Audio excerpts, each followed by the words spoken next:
పక్షులు నేర్పే సూత్రమే మానవ జీవితంలో కూడా నడుస్తుంది.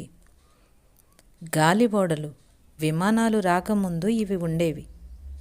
ఈ ఓడల్లో ప్రయాణం చేసేవాళ్ళు నేర్చుకునే మొదటి కిటుకు ఏమిటంటే, ఓడని ఎప్పుడూ గాలికి ఎదురుగా నడపాలి.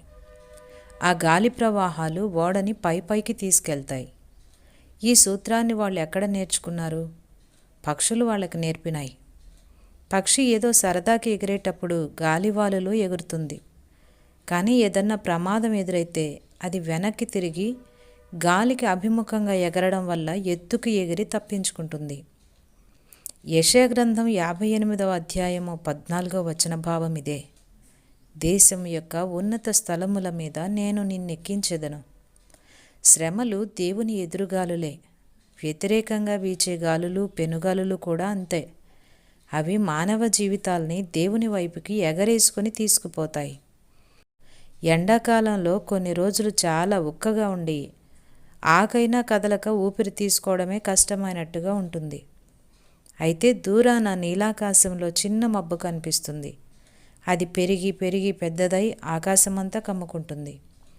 గాలివాన, మెరుపులు, ఉరుములు వ్యాపిస్తాయి. భూమంతటిని తుఫాను కమ్ముకుంటుంది. వాతావరణం అంతా మంచు కడిగిన మల్లెపువ్వులా అవుతుంది.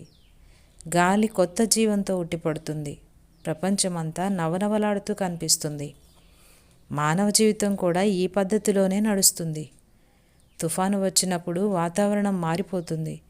స్వచ్ఛమై, పరిశుద్ధమై, క్రొత్త జీవాన్ని సంతరించుకుని పరలోకంలో కొంత భాగం భూమికి దిగివచ్చిందా అనిపిస్తుంది. ఆటంకాలు వస్తే మనం పాటలు పాడాలి. సముద్ర విశాలం మీదకి గాలి వీస్తున్నప్పుడు శబ్దమేమీ రాదు. కానీ గాలికి కొబ్బరి చెట్లు అడ్డుపడినప్పుడే వింత ధ్వనులు వస్తాయి. పిల్లన గ్రోబిలో నుండి బయటికి వస్తున్న గాలిని వేలుతో మూసినప్పుడే సంగీత మాధురి మన చెవిన పడుతుంది. నీ ఆత్మను జీవితపు అడ్డంకులకు ఎదురుగా ప్రవహింపచెయ్యి. బాధలనే క్రూరమైన అరణ్యాల గుండా చిన్న చిన్న చిరాకులకి వ్యతిరేకంగా ప్రవహించని. అది కూడా పాటలు పాడుతుంది. గాలిలో ఊగుతూ అలవోకగా కొమ్మపై దిగుతుంటే, బరువుకి కొమ్మ విరిగి పడుతుంటే పక్షికి తెలిసిపోతుంది తను క్షేమంగా ఎగిరిపోగలనని, తనకి రెక్కలున్నాయని.